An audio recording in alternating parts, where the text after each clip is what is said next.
Pendengar Raw FM di mana saja pun Anda berada. Orang-orang yang melaksanakan ibadah puasa sunnah di bulan Rajab sangat mahal, sangat tinggi nilainya. Kita periksa di satu kitab Mazhatul Majlis. Pada suatu hari ketika Nabi kita melewati kuburan, kedengaran suara jeritan, suara tangisan. Lalu dipanggil sahabat Sauban namanya. Ta'al ya Sauban. Kenapa ya Rasul? Kau dengar itu jeritan, suara tangisan dari kubur. Ya, mereka sedang disiksa, kata Rasulullah sallallahu alaihi wasallam. Saya berharap, saya berdoa, bermohon kepada Allah. Semoga mereka semua diringankan oleh Allah siksaannya. Sauban, seandainya mereka di masa hidup pernah melaksanakan puasa sunnah satu hari saja di bulan Rajab, mereka tidak akan terkena siksa, kata Rasulullah sallallahu alaihi wasallam. Oleh karenanya, mari sama-sama kita usahakan, sama-sama berikhtiar. Semoga kita bisa menjalankan puasa sunnah berapa hari yang kita ingini di bulan Rajab, di bulan yang mulia, di bulan yang diindahkan oleh Allah Subhanahu wa taala. Ma'asyiral muslimin rahimakumullah. Di Baitul Maqdis ada seorang wanita. Apabila memasuki bulan Rajab, dia selalu membaca suratul Ikhlas sebanyak 112.000 kali. Selama bulan Rajab, dia baca suratul Ikhlas sebanyak 112.000 kali. Kemudian amal kedua, dia selalu memakai pakaian warna putih yang terbuat wol. Tapi apabila keluar Rajab, ya dia basuh, dia suci, dia keringkan, dia simpan kembali ke dalam lemari. Rajab depan, diambil, dipakai lagi. Kotor, dibasuh, dikeringkan, lalu dipakai lagi. Selain Rajab tidak dia pakai. Masuk Rajab dia pakai. Satu-satunya baju, pakaian yang sangat ia senangi, pakaian yang sangat dia indahkan di bulan Rajab. Tapi pada suatu saat beliau mendapat suatu penyakit daripada Allah Subhanahu wa taala. Bertambah hari sakitnya parah. Bertambah harinya sakitnya parah. Lalu dipanggil anak-anaknya semua. Anak-anakku, kalian tahu semuanya kenapa dipanggil mama? Tidak mama. Seandainya saya duluan dari kalian menutup mata, saya duluan mati, saya duluan wafat dari kalian, ada wasiat saya anak-anakku. Apa itu mama? Itu baju yang biasa saya pakai di bulan Rajab. Itu memang kalian sering larang, sering memarahi mama, jangan dipakai karena dia sudah buruk, dia sudah usang, dia sudah tidak laku lagi. Tapi saya sangat menyenanginya memakai baju tersebut. Itu baju yang biasa saya pakai di bulan Rajab. Tolong kalian buat nantinya setelah saya wafat, tambahan kain kafan saya. Itu wasiat saya pada kalian. Iya bu, iya mama, jawab anak-anaknya semua. Kemudian setelah wafat mamanya, ternyata anak yang paling besar karena banyak duit, dia belikan kain kafan yang mahal harganya, yang indah, yang cantik. Yang pada akhirnya baju yang disenangi oleh mamanya tidak jadi dibuat tambahan kain kafannya. Semua dibeliin anaknya yang mahal harganya. Setelah dikafani, kemudian dibawa ke masjid untuk disolatkan, terus ke tempat pemakaman. Setelah dimakamkan, malam pertama semua anak-anaknya mimpi. Pada mimpi mereka semua lihat pada mimpinya mimpi yang sama anak-anaknya semua. Didatangi mamanya. Anakku, mudah-mudahan kalian senang semuanya. Kalian umurnya panjang-panjang semuanya. Saya sengaja datang menyampaikan hal kepada kalian. Apa mama? Saya tidak senang lagi melihat kalian. Saya sangat membencihi kalian semuanya anak-anak saya. Cuma satu wasiat saya tidak kalian jalankan. itulah membuat saya marah untuk kalian. Itulah membuat saya benci terhadap anak-anakku semuanya. Kemudian malam kedua, setelah dimakamkan, mimpi juga semua anak-anaknya dengan mimpi yang sama seperti malam pertama. Sampai malam yang ketiga, akhirnya anaknya yang paling kecil berpikir. Dia temui Siabangan, dia temui kakak-kakaknya, agar supaya mereka kumpul semuanya. Kakak, abang, kita kumpul bersama musyawarah. Karena kita mimpi, bukan mimpi yang gembira, melainkan mimpi yang dimarahi oleh mama ibu kita. Kita tidak senang, kita sakit hati. Kita kumpul bersama, gimana caranya? Apa solusinya, kita buat jalan keluarnya, agar supaya kita tidak mimpi lagi. Maksudmu? Ya, maksud saya besok kita sama-sama ke kubur mama. Kita bongkar kubur mama. Baru kita bawa baju yang disukai mama, kita pakaikan sama mama. Karena inilah dasar mimpi kita dimarahi oleh mama kita. Akhirnya semuanya besoknya berangkat. Dibongkar kubur, digali kuburnya. Ketemu papan, diangkat. Ternyata di liang lahatnya nggak ada mamanya lagi. Udah menghilang. Akhirnya semua anak-anaknya nangis. Nangis sejadi-jadinya sambil bermohon, meminta, bermunajat kepada Allah. Ya Allah, ampunilah kami ini ya Allah, hamba-Mu. Ampunilah mama kami ya Allah. Kami sudah berdosa, kami sudah bersalah. Wasiat mama kami tidak kami jalankan ya Allah. Kami bermohon, sedetik saja ya Allah, perlihatkanlah mama kami, agar kami pakaikan, agar kami buat bajunya ini, agar kami pakaikan sama mama kami sesuai permintaan mama kami. Datang suara, wahai para hamba-hambaku, apakah kalian tidak sadar? Apakah kalian tidak insaf? Barang siapa yang melebihkan amalnya di bulan Rajab, apabila ia mati, tidak akan saya biarkan dia sendirian pada kuburnya. Subhanallah. Mudah-mudahan ini orang tuanya, mamanya, bisa jadi sudah ditempatkan oleh Allah di tempat yang sebaik-baiknya, di tempat yang semulia-mulianya. Ma'asyiral muslimin, pendengar Radio Raw FM di mana saja pun Anda berada. Selanjutnya mari sama-sama kita perbanyak istighfar. Perbanyaklah istighfar, mohon ampun di bulan Rajab ini. Satu hadis, pernah Rasulullah Sallallahu Alaihi Wasallam bersabda kepada Ali, Ali, barang siapa membaca istighfar Rajab ini, ada istighfar Rajab. Di mana kita temukan istighfar Rajab? Ya banyak bukunya. Tengok di kitab-kitab yang kecil, Majmu'un Syarif, Parukunan, dan kitab-kitab yang lain. Ada di situ istighfar Rajab. Rasulullah bersabda, Ali, barang siapa membaca istighfar Rajab ini di bulan Rajab, gak ada ketentuan, 1 kali, 2 kali, 10 kali, gak ada. Barang siapa membaca istighfar Rajab ini di bulan Rajab, maka Allah mengaruniai pahala sebanyak pahala Nabi 80.000 orang. Waduh, ditambah lagi 80.000 orang yang siddiqin, 80.000 malaikat, 80.000 orang yang mati syahid, 80.000 orang yang haji umrah yang mabrur dan mabrurah, 80.000 masjid. Memang banyak pahalanya. Oleh karenanya mari sama-sama kita perbanyak istighfar. Sekalipun tidak istighfar Rajab, ya terserah. Astaghfirullah, astaghfirullah, astaghfirullahal azim, allazi la ilaha illa huwal hayyul qayyum wa atubu ilaih. Perbanyak istighfar. Yang terpenting jangan salah baca. Ada orang baca astaghfirullahul azim, salah. Harus astaghfirullah. Jangan dibuat dhammah, hanya itu menjadi hu.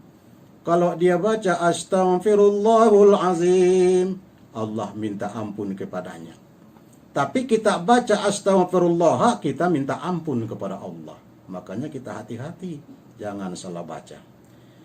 Ma'asyiral muslimin, pendengar Radio Rau FM di mana saja pun Anda berada.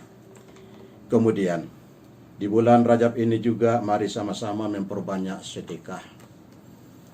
Bagi hamba-hamba Allah yang tidak bisa menjalankan puasa sunnah, katanya Nabi boleh tasaddaqo fil yaum, bersedekah setiap hari. Bersedekah membantu si fakir si miskin, nyantuni anak yatim, menolong orang-orang yang lemah kehidupannya di tengah-tengah masyarakat, tidak kuat lagi, tidak bisa lagi bekerja dan berusaha, maka bantulah dia. Tidak bisa dengan materi, boleh dengan tenaga. Tidak bisa dengan tenaga, boleh dengan pikiran. Insya Allah, dengan niat yang ikhlas, dengan niat yang baik mencari keridhaan Allah, puasanya akan terganti dengan pertolongan sedekah kepada orang-orang yang kurang mampu.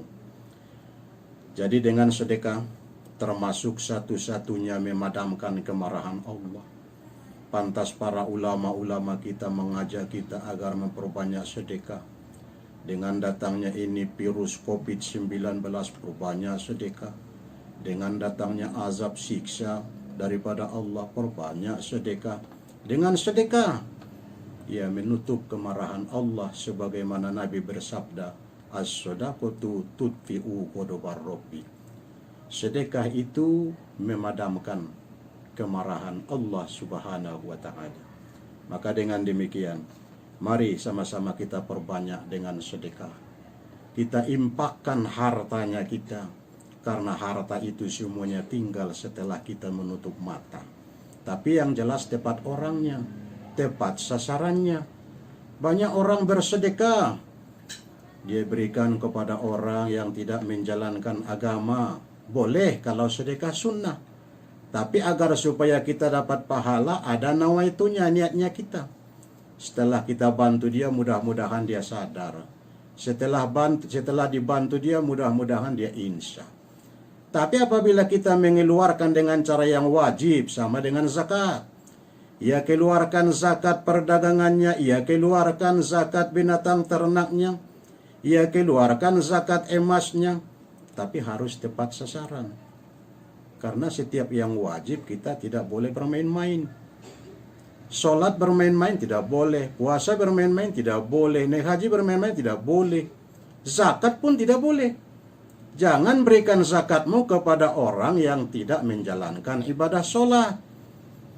Jadi lihat orangnya, harus tepat sasarannya.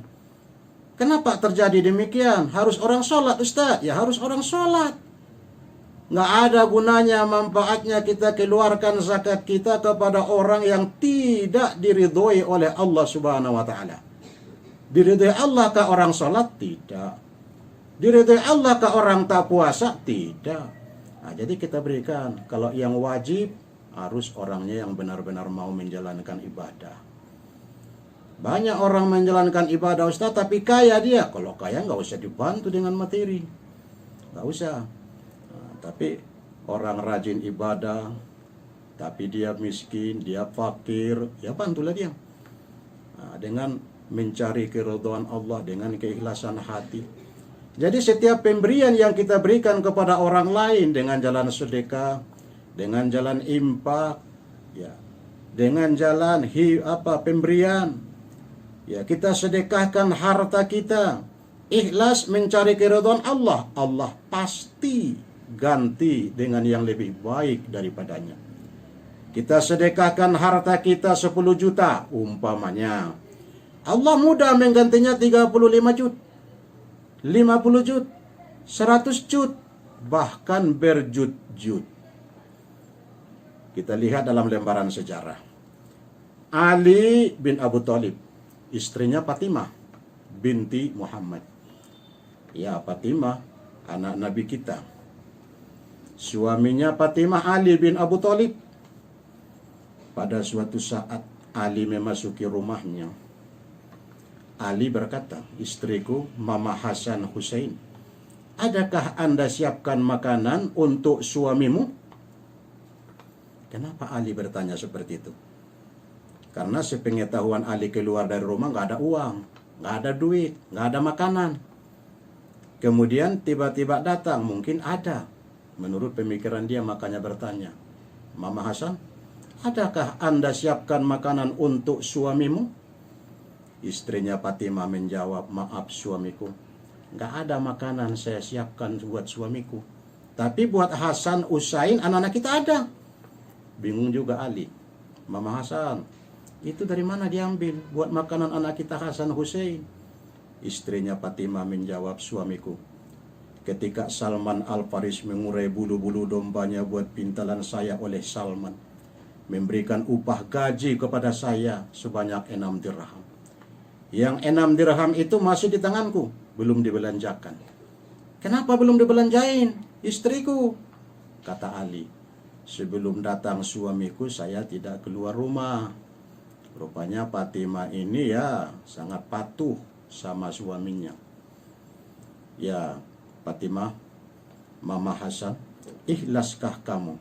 Setujukah kamu saya membelanjakan uang sebanyak itu buat makanan anak kita? Ya boleh, saya setuju, saya sangat ikhlas. Istrinya ngasih 6 dirham pada suaminya, suaminya keluar rumah menuju tempat jualan. Belum sampai ke tempat jualan, di tengah jalan beliau ketemu dengan seorang tua renta.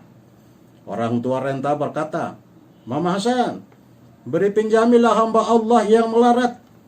Bantulah hamba Allah yang berat kehidupannya di tengah-tengah masyarakat.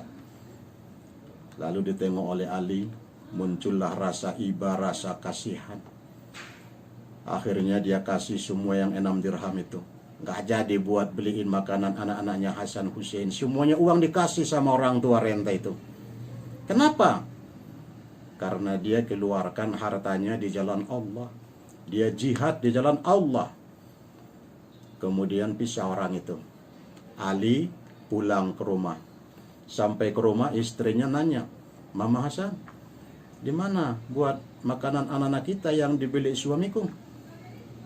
Suaminya menjawab, maaf istriku, maaf Mama Hasan, semua uang sebanyak 6 dirham sudah saya jihadkan di jalan Allah.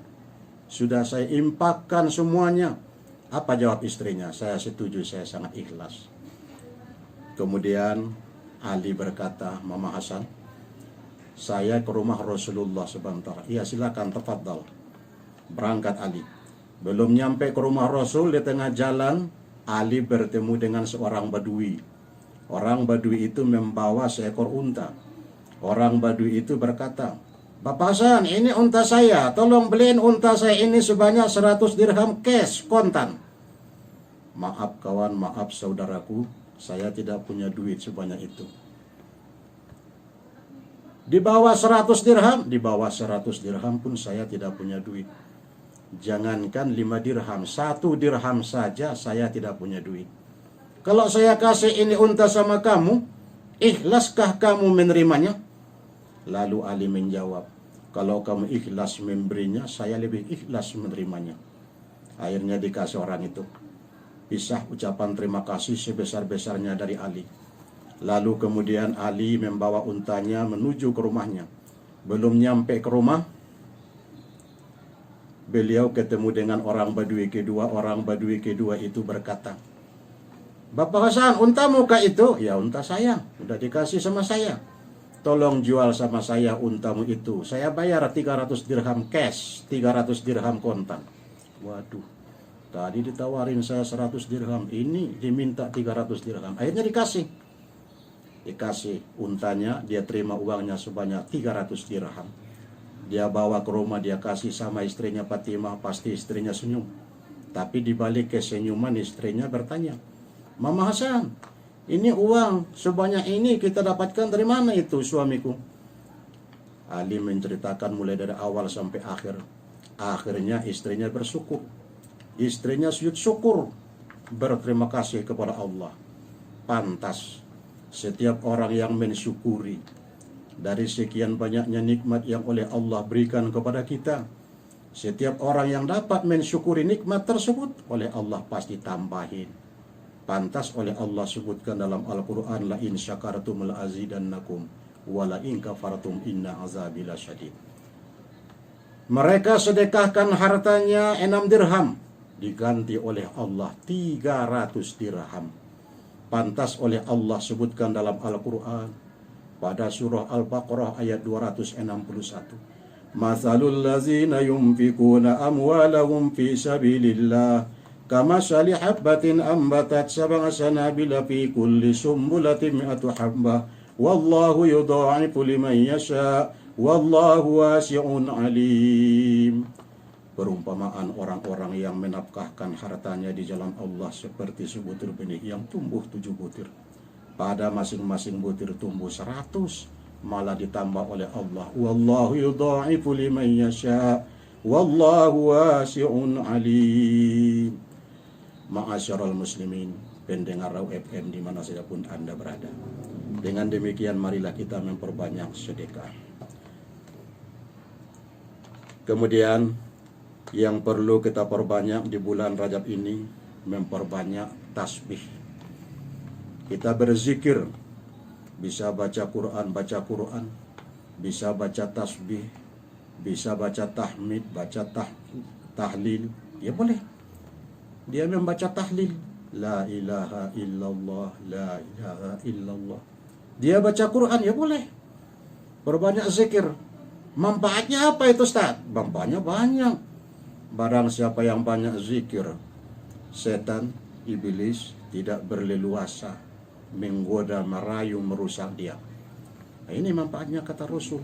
Perbanyaklah zikir, perbanyaklah membaca Al-Quranul Karim, perbanyaklah membaca tasbih. Ya, tasbih.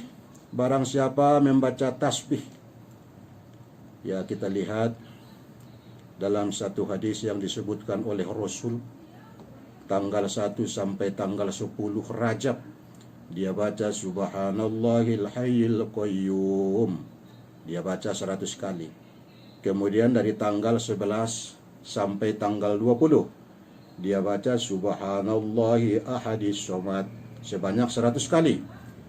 Kemudian dari tanggal 21 sampai 30 sampai terakhir Rajab, dia baca Subhanallahi Ra'ub, ya, sebanyak 100 kali. Maka Allah memberikan pahala yang tidak terhingga kepadanya. Nah, jadi mari sama-sama kita perbanyak zikir di bulan ini. Mudah-mudahan dengan zikir itu kita tidak bisa, artinya digoda, dirayu oleh iblis dan asyaitan di mana saja pun kita berada. Kita baca Al-Quran di rumah, tenang hati kita, tenang pikiran kita. Kita pergi ke sawah, pergi ke kebun, pergi ke kantor, pergi ke sekolah, kemana saja kita pergi, kita berzikir. Jadi berjalan pun berzikir, jalan pun berzikir. Tapi jangan sampai keluar suaranya, biar orang nggak bilang kita orang senting. Nanti berjalan-jalan dia baca Qul huwallahu ahad dengan keras-keras. Oh, ini si Polan itu udah senting, udah gila itu katanya. Nah, jadi nggak usah keras-keras. Karena ada zikir di hati, ada zikir di mulut. Jadi buatlah zikir di hati ketika dia berjalan. Nah, jangan pula keluar nanti suaranya. Nanti berjalan dia keluar suaranya. Bismillahirrahmanirrahim. Qul huwallahu ahadunillahu samad. Lam yalid wa lam yulad wa lam yakul lahu kufuwan ahad. Ayat Quran pula yang kita baca bisa kita nanti menerima kata-kata, oh kapan itu gila orang itu katanya. Nah, jadi makanya ada zikir di dalam hati, ada zikir di mulut. Nah, jadi kita buatlah kita jalan zikir di dalam hati. Mudah-mudahan amalan yang kita laksanakan di bulan Rajab ini semuanya, mulai dari amal puasa sunnah, kemudian memperbanyak sedekah, kemudian kita berzikir, membaca istighfar. Ya, perbanyak istighfar. Nah, jadi mudah-mudahan oleh Allah Subhanahu wa taala tenangkan hati kita. Oleh Allah Subhanahu wa taala berikan pahala kepada kita sesuai dengan amal yang kita kerjakan di bulan Rajab.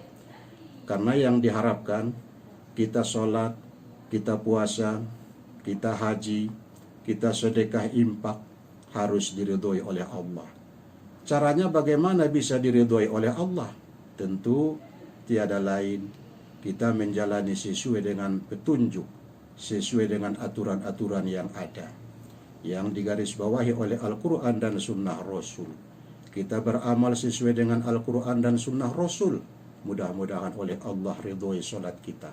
Tanpa ridha, tanpa rahmat, semua amal tidak ada gunanya, menjadi sia-sia di sisi Allah Subhanahu wa Ta'ala. Banyak orang haji sampai 3 kali, ada yang 4 kali ke Makkatul Mukarramah, tapi tanpa keridhaan daripada Allah, nggak ada manfaatnya. Tanpa rahmat daripada Allah. Apa rahmat? Kasih sayang. Nah, jadi kasih sayang. Apa bedanya kita sama anak? Anak kita suruh bekerja, tapi tidak sesuai dengan isi hati kita, tidak sesuai dengan petunjuk yang kita berikan kepadanya, pasti kita marahi. Demikian juga kita beramal perintah daripada Allah, lari dari Quran, lari dari sunnah, pasti tidak diridhoi, tidak dirahmati oleh Allah Subhanahu wa Ta'ala. Mudah-mudahan oleh Allah panjangkan umur kita sampai nanti ke bulan Ramadan, sampai nanti selanjutnya batas yang ditentukan oleh Allah Subhanahu wa Ta'ala. Tapi yang jelas, berdoalah. Kita tidak ada salahnya doa panjang umur. Tapi udah ditentukan Ustadz umur. Ya kapan ditentukan?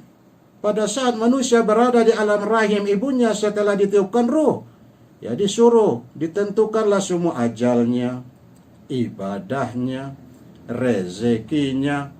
Ya benar, memang ditentukan oleh Allah, tapi ketentuannya itu melalui takdir. Itulah yang disebut takdir mu'allaq, bukan takdir mubram. Yang dimaksud daripada takdir mu'allaq, oleh Allah berikan kepada kita ikhtiar, oleh Allah berikan kepada kita usaha. Jadi tidak ada salahnya doa panjang umur. Dengan ceramah yang singkat ini, mudah-mudahan bermanfaat bagi kita semuanya di dalam hidup dan kehidupan kita. Terima kasih atas segala perhatian. Mohon maaf atas segala kekurangan. Usikum wa nafsi bitaqwallah. Assalamualaikum warahmatullahi wabarakatuh. Waalaikumsalam warahmatullahi wabarakatuh. Ya rekan-rekan, itu dia tadi ceramah kita di sore hari ini ya. Mudah-mudahan apa disampaikan oleh Ustadz kita bisa kita terapkan dalam kehidupan kita sehari-hari. Dan mudah-mudahan di bulan Rajab ini apa amalan-amalan yang